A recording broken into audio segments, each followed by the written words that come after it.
Hanya dengan semen dan besi, ada yang dibangun dengan sesuatu yang tidak pernah tercatat di laporan. Orang-orang bilang kalau sebuah pembangunan terlalu cepat selesai, pasti ada yang dibayar lebih dulu. Bukan dengan uang, bukan dengan material, tapi dengan sesuatu yang tidak bisa diminta kembali.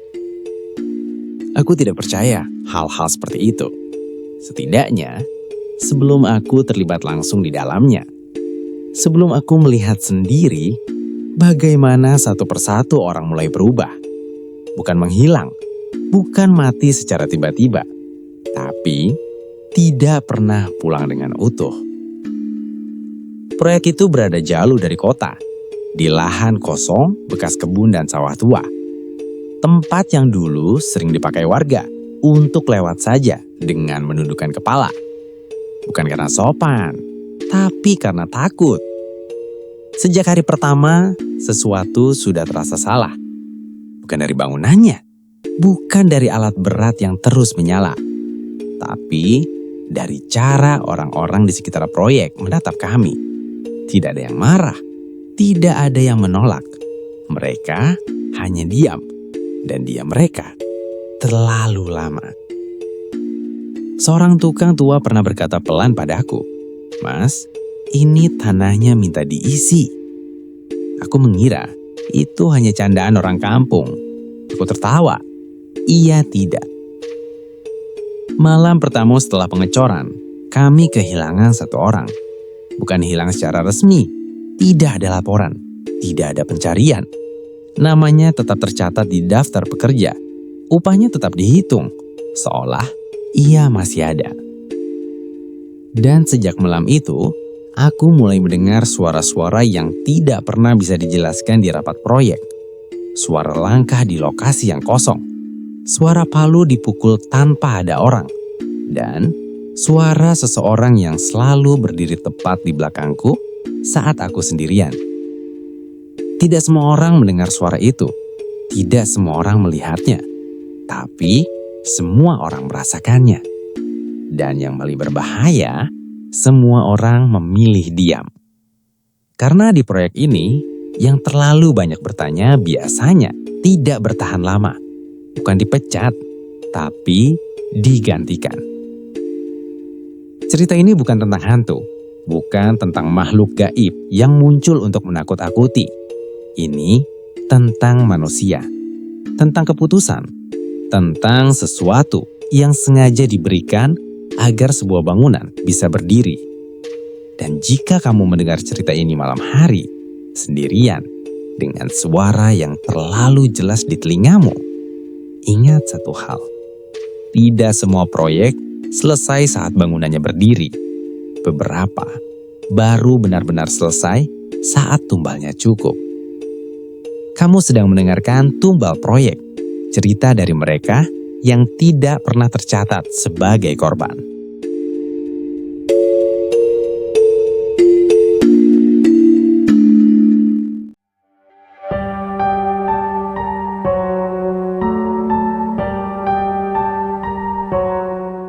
Setiap proyek besar selalu dimulai dengan janji. Janji pembangunan, janji kemajuan, janji masa depan. Tapi tidak semua tanah dibuat untuk ditegakkan bangunan. Ada tanah yang hanya diam, ada tanah yang menunggu, dan ada tanah yang menuntut balasan setiap kali diganggu. Cerita ini bukan tentang hantu yang tiba-tiba muncul. Ini tentang orang-orang yang tetap bekerja meski sudah diberi tanda. Dan tentang satu proyek yang tidak pernah benar-benar selesai karena sejak awal ia sudah meminta tumbal. Aku bergabung di proyek itu 3 bulan setelah groundbreaking. Sebuah proyek pembangunan jembatan penghubung yang akan memotong area persawahan lama dan sedikit bagian hutan kecil di ujung kampung. Di atas kertas, semuanya terlihat bersih. Izin lengkap, kajian lingkungan ada, dukungan warga katanya. Tugasku sederhana, mengawasi logistik dan laporan harian. Aku tidak tahu bahwa aku sedang masuk ke wilayah yang tidak ingin diawasi. Lokasi proyek terasa aneh sejak awal. Bukan karena seram, tapi karena terlalu sunyi. Mesin-mesin berat berdiri, tapi tidak ada suara burung, tidak ada serangga. Seolah alam menarik diri. Seorang mandor tua bernama Pak Dharma menyambutku. "Mas kerja di sini jaga ucapan sama sikap ya." Aku tertawa kecil. "Maksudnya Pak?" Ia tidak menjawab, hanya menepuk bahuku pelan. Sore hari, sebelum alat berat mulai bekerja, datang beberapa warga kampung. Di depan mereka berdiri seorang lelaki sepuh. Rambutnya putih semua, matanya cekung. Suaranya pelan, tapi jelas. "Tanah ini dulu kuburan lama, dipindahkan, tapi tidak semuanya mau pindah." Kontraktor tertawa, menganggap itu penolakan biasa. Lelaki sepuh itu menatap ke arah kami satu persatu. "Kalau tetap diteruskan, jangan kaget kalau tanah minta gantinya." Malam pertama lembur, aku tidur di mes proyek. Sekitar jam 2 malam, aku terbangun karena suara berat, seperti besi diseret dari dalam tanah. Krok. Aku mengira itu arak berat, tapi saat kulihat keluar, semua mesin mati. Tanah di area galian bergerak pelan, seperti bernafas. Keesokan harinya, satu pekerja jatuh ke lubang fondasi. Bukan karena terpleset, tapi karena tanahnya runtuh tepat di bawah kakinya. Ia selamat, tapi sebelum dibawa ke klinik, ia berteriak sambil menangis. "Ada yang narik kaki saya dari bawah." Semua orang diam. Tak ada yang menertawakan kali ini. Malam berikutnya, aku melihat Pak Dharma dan 2 pekerja tua berkumpul di pinggir proyek. Mereka membawa kopi pahit, rokok dan nasi putih, ditaruh di tanah. Pak Dharma berbisik, "Kami coba numpang kerja, jangan diganggu." Aku bertanya pelan, "Pak, itu buat apa?" Ia menatapku lama. "Biar yang di bawah tahu, kita masih sopan." Hari ke-7, aku menemukan sesuatu yang membuat kakiku lemas. Di area galian utama tertulis namaku. Bukan dicoret, bukan dipahat. Seolah muncul dari retakan tanah. Aku menghapusnya. Besoknya muncul lagi, lebih jelas. Aku menemui lelaki sepuh yang datang dulu. Ia duduk di saung sawah. "Proyek itu sudah ambil 3, Mas." "3 apa?" Ia menatapku tajam. "Yang belum jatuh, aku yang belum ketahuan." Aku bertanya apa yang harus kulakukan. Jawabannya membuatku menggigil. Kalau sudah disebut namanya, biasanya tinggal menunggu giliran. Malam ke-9, aku mendengar suara orang berjalan di luar mes. Langkahnya berat, pelan, mengelilingi bangunan. Saat aku mengintip, aku melihat bayangan berdiri di tengah proyek.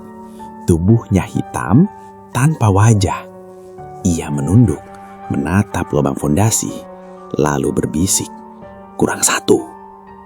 Keesokan harinya, satu pekerja tidak datang. Helmnya ditemukan di dasar galian, tanpa tubuh. Proyek dihentikan sementara, tapi semua orang tahu tanah itu belum selesai menghitung. Dan aku masih ada di dalam daftarnya. Proyek itu tidak dihentikan, justru dipercepat. Setelah kejadian malam pertama, ketika suara jeritan terdengar dari galian dan satu alat berat rusak tanpa sebab, mandor hanya berkata satu hal, "Besok kita lanjut, jangan banyak omong." Dan sejak saat itu, aku mulai sadar, proyek ini bukan hanya soal jalan dan beton. Pagi hari, sebelum alat dinyalakan, tanah di area galian terlihat berbeda. Lebih gelap, lebih basah, dan baunya seperti tanah kuburan yang baru digali. Padahal semalam tidak hujan. Aku turun ke lubang untuk mengecek pengukuran. Saat kakiku menginjak tanah itu, aku merasa seperti menginjak sesuatu yang empuk. Bukan lumpur, bukan juga akar. Lebih seperti tanah yang bernafas. Aku refleks mengangkat kaki. Di sekitarku, para pekerja mulai saling pandang. Salah satu dari mereka, Ujang, tukang gali paling lama di proyek itu, berbisik pelan. Tanahnya teresep. Tanahnya tidak suka. Aku menegur dia, menyuruhnya fokus kerja. Tapi di dalam kepala, kalimat itu terus terulang. Sekitar jam 10 pagi, alat berat kembali beroperasi. Belum 5 menit, terdengar suara logam beradu keras. Brak! Baket ekskavator patah. Bukan aus, bukan salah teknis. Patahnya seperti ditarik dari bawah.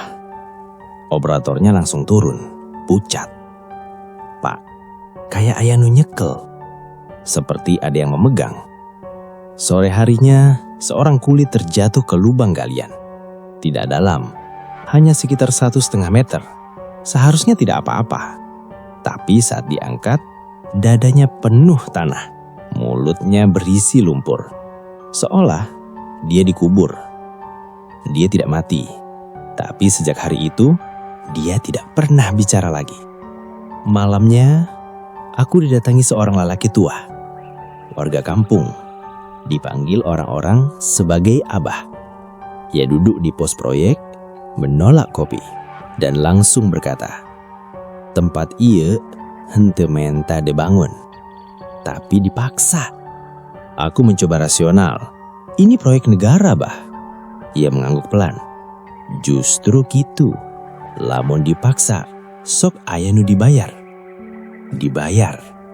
Aku bertanya, dibayar apa? Abah menatap lubang kalian. Nyawa. Ia menyarankan satu hal. Minimal minta izin. Aku melaporkan hal ini ke atasan. Jawabannya singkat. Itu klinik, lanjutkan. Tanpa sepengetahuan manajemen, para pekerja melakukan ritual kecil. Tidak besar, tidak aneh. Hanya nasi tumpeng kecil, kopi hitam, rokok, dan air putih. Diletakkan di pinggir galian. Ujang yang memimpin. Tangannya gemetar saat berdoa. Mun aya nu kaganggu, hapunten. Kalau ada yang terganggu, kami minta maaf. Malam itu, aku ikut berdiri di sana. Dan untuk pertama kalinya, aku mendengar suara di dalam tanah. Bukan jeritan, tapi nafas. Berat, dalam, dan marah. 2 hari setelah ritual, semua terlihat tenang. Terlalu tenang. Pagi hari, Ujang tidak datang. Kami menemukannya sore hari di dasar lubang galian. Berdiri, tegak, tertimbun sampai leher. Tanah di sekelilingnya padat. Tidak ada bekas longsor.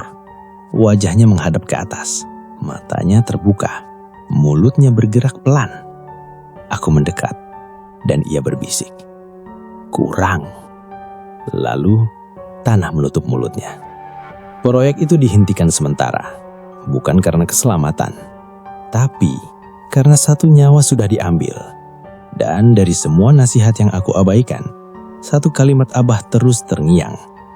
Lamun enggeus aya nu dibayar, biasanya henteu eurin di hiji. Kalau sudah ada yang dibayar, biasanya tidak berhenti di satu. Dan aku tahu, aku berikutnya. Ada tanah yang cukup diberi pondasi. Ada tanah yang cukup dibeli dengan uang. Dan ada tanah yang hanya bisa dipakai kalau ia sudah dibayar dengan nyawa. Proyek itu berdiri di atas jenis tanah yang terakhir. Sejak kematian Darto, proyek tidak pernah benar-benar berhenti. Pekerja memang sempat mogok sehari. Tapi besoknya, truk-truk kembali masuk. Alat berat kembali dinyalakan. Seolah satu nyawa tidak cukup mahal untuk menghentikan apapun. aku masih datang setiap hari. Bukan karena berani, tapi karena ada perasaan kalau aku pergi sekarang, aku tidak akan pernah tahu siapa sebenarnya yang sedang kami bangunkan di sana. 3 hari setelah Darto dikubur, Mandor memerintahkan pengalian ulang di sisi timur proyek. Tanahnya ambles, katanya singkat. Aku berdiri di tepi lubang melihat tanah hitam yang basah seperti daging baru dibuka. Begitu ekskavator mulai menggali, bau itu muncul lagi. Bau anyir, bau tanah lama, bau yang bukan cuma lumpur. Tiba-tiba operator alat berat menghentikan mesin. "Pak," katanya lewat HT, "ini ada sesuatu." Kami mendekat. Di dalam lubang terlihat potongan kain hitam. Kain tua, sudah lapuk, dan di bawahnya tulang. Bukan 1, bukan 2, tapi banyak. Mandor terdiam lama, lalu berkata pelan tapi tegas, "Jangan dilaporin, tutup lagi, geser titiknya." Aku menatapnya. "Pak, itu tulang manusia." Mandor menoleh, tatapannya dingin. "Mas, mau proyek ini jalan atau mau ikut ngubur diri di sini?" Malamnya, aku mendatangi rumah Pak Wirya, sesepuh kampung yang sejak awal menolak proyek ini. Ia menyambutku di teras, lampu minyak menyala redup. "Akhirnya datang juga," katanya. "Saya sudah nunggu."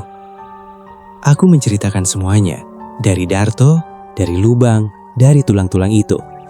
Pak Wirya menghela napas panjang. "Tanah itu bekas kuburan tua," katanya. "Bukan kuburan biasa, kuburan tumbal." "Tumbal apa, Pak?" Ia menatap ke arah proyek.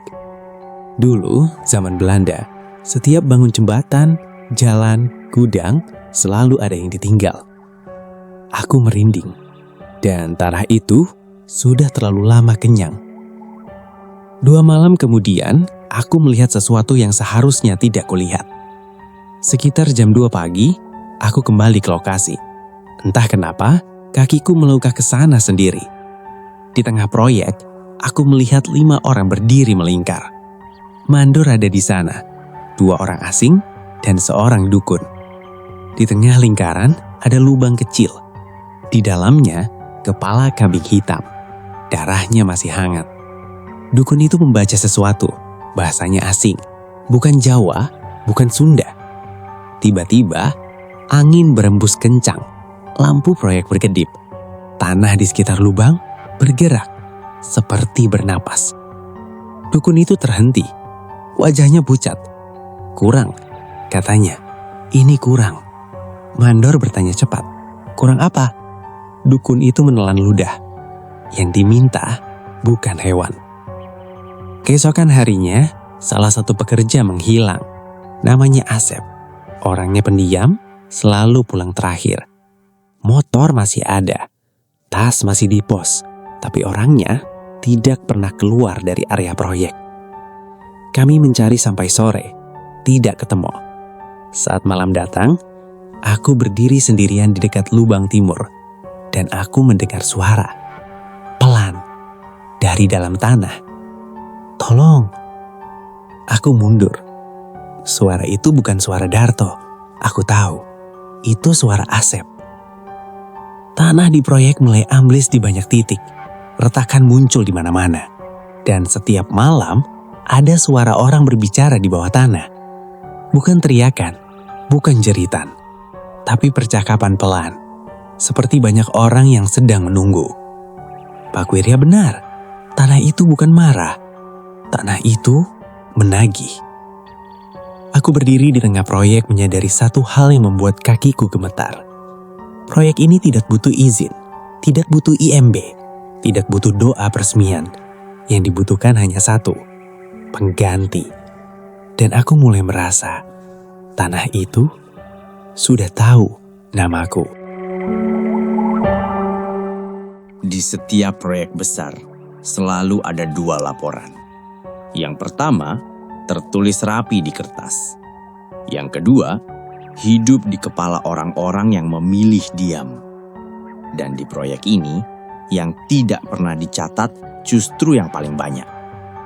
Sejak malam sumur ditutup tanah, proyek tidak pernah benar-benar kembali normal. Secara kasat mata, semua berjalan seperti biasa. Mesin kembali menyala, pekerja kembali datang. Tapi setiap orang mulai membawa ketakutannya masing-masing. Tidak ada yang berani berdiri sendirian terlalu lama. Tidak ada yang mau lembur tanpa ditemani. Dan tidak ada yang mau berbicara tentang malam itu. Tentang suara yang tidak berasal dari mesin. Aku mulai curiga saat memeriksa data pekerja. Di absensi harian, jumlahnya selalu sama. Tapi di lapangan, aku merasa ada yang kurang. Seperti satu orang yang selalu seharusnya ada, tapi tidak pernah terlihat. Aku tanyakan ke Mandor, "Pak, kemarin yang jaga malam siapa?" Mandor mengernyit. "Lengkap, Pak, sesuai data." Aku menyebutkan satu nama. Ia terdiam. "Nama itu nggak ada di daftar, Pak." Padahal aku ingat betul. Aku pernah berbincang dengannya. Pernah menerima rokok darinya. Pernah mendengar ia tertawa. Tapi di kertas, ia tidak pernah ada. Malam itu aku sengaja lembur. Bukan karena pekerjaan. Tapi karena ingin memastikan apa yang sebenarnya terjadi. Aku duduk di barak. Lampu neon menyala redup. Sekitar jam 2 malam, aku mendengar suara gesekan. Bukan langkah, bukan juga tikus. Seperti kain basah diseret di tanah. Suara itu berhenti tepat di depan pintu barak. Lalu, ada suara seseorang berbisik. Pelan, dekat. "Pak, saya belum dicatat." Aku membeku. Pintu tidak terbuka. Tidak ada bayangan. Tapi bau tanah basah memenuhi ruangan. Keesokan harinya, sesaji muncul lagi. Bukan di pojok proyek, tapi di tengah jalan masuk. Kali ini lebih lengkap. Nasi tumpeng kecil, kepala ayam, kopi hitam, dan rokok. Merek yang biasa dihisap oleh pekerja yang tidak ada itu. Aku memanggil kepala keamanan. Ia menghela napas panjang. "Pak, sejak dulu, kalau proyek besar mau aman, harus lengkap." "Lengkap apa?" Ia menatapku lama. Yang hidup dicatat, yang mati juga harus diakui. Akhirnya, seorang tukang tua berbicara. Bukan di kantor, tapi di warung kopi jauh dari lokasi. Ia bercerita sambil gemetar. Dulu, di proyek bertaman di tanah itu, ada kecelakaan. Bukan kecelakaan biasa. Seorang pekerja jatuh ke lubang pondasi. Tubuhnya tertimbun dan tidak pernah dikeluarkan. Proyek tetap berjalan. Namanya dihapus dari data. Gajinya dibagi. Keluarganya diberi kabar bahwa ia kabur. Sejak itu, setiap proyek di tanah yang sama selalu kurang satu. Dan kalau tidak diberi, mereka akan mengambil sendiri. Malam itu, aku tidak bisa tidur. Setiap kali memejamkan mata, aku melihat wajah-wajah yang tidak pernah masuk laporan. Mereka berdiri di tepi proyek. Basah, diam, menunggu. Dan satu suara terus berulang di kepalaku. "Kami tidak minta banyak, hanya ingin diakui." Keesokan paginya, aku menulis laporan baru. Bukan untuk kantor pusat, untuk diriku sendiri.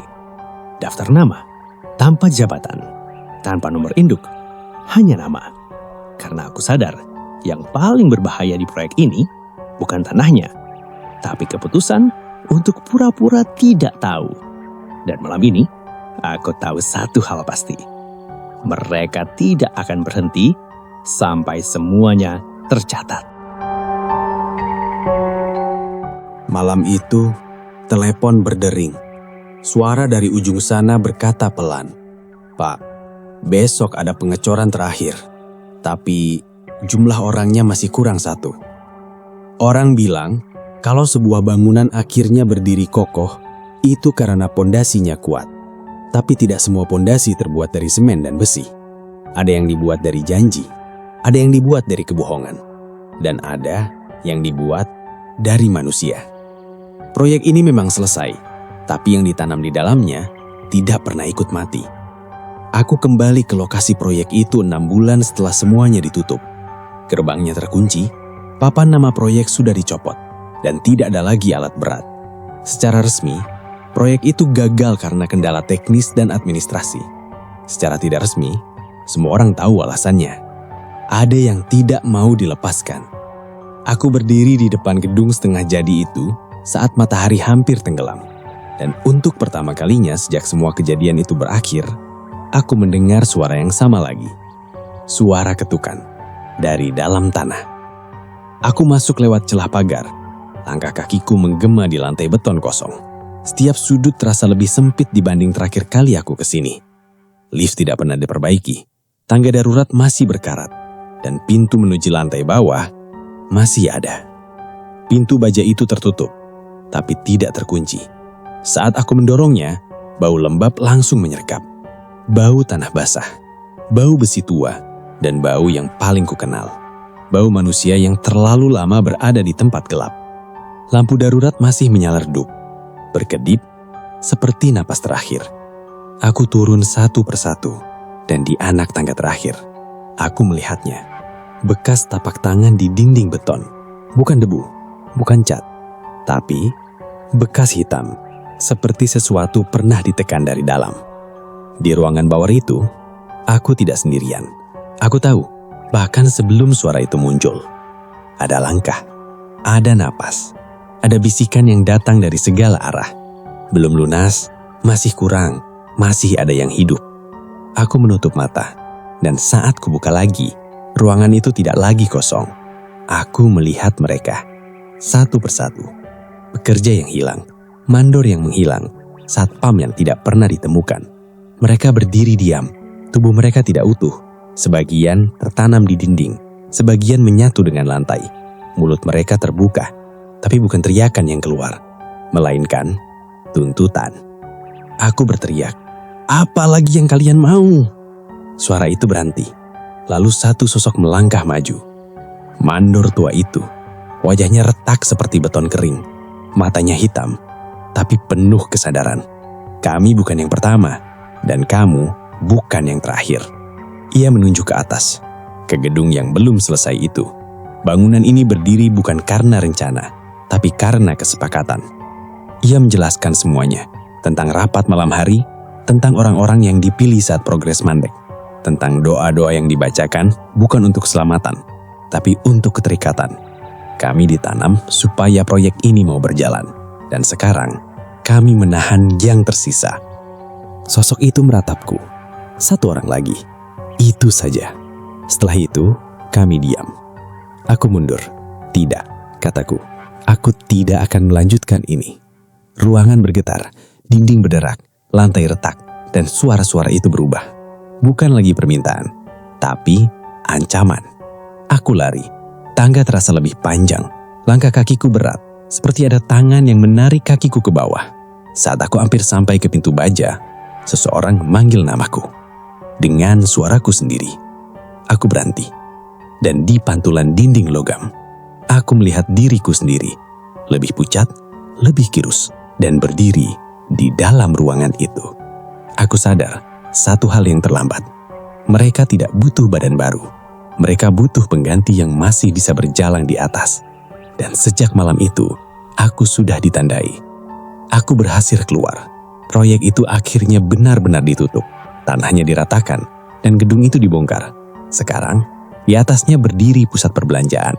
Ramai, terang, penuh tawa. Tidak ada yang tahu apa yang tertanam di bawahnya. Tapi kadang, saat malam terlalu sepi, aku masih mendengar ketukan. Dari lantai, dari dinding, dari dalam dadaku sendiri. Karena yang ditanam tidak pernah benar-benar pergi. Cerita ini berakhir di sini. Proyeknya selesai, bangunannya berdiri, tapi tumbalnya masih bekerja.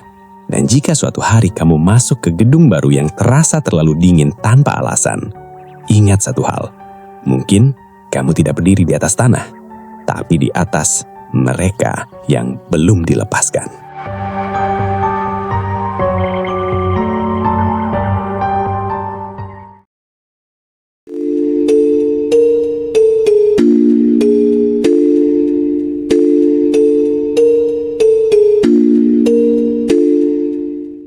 Tidak semua proyek selesai dengan damai.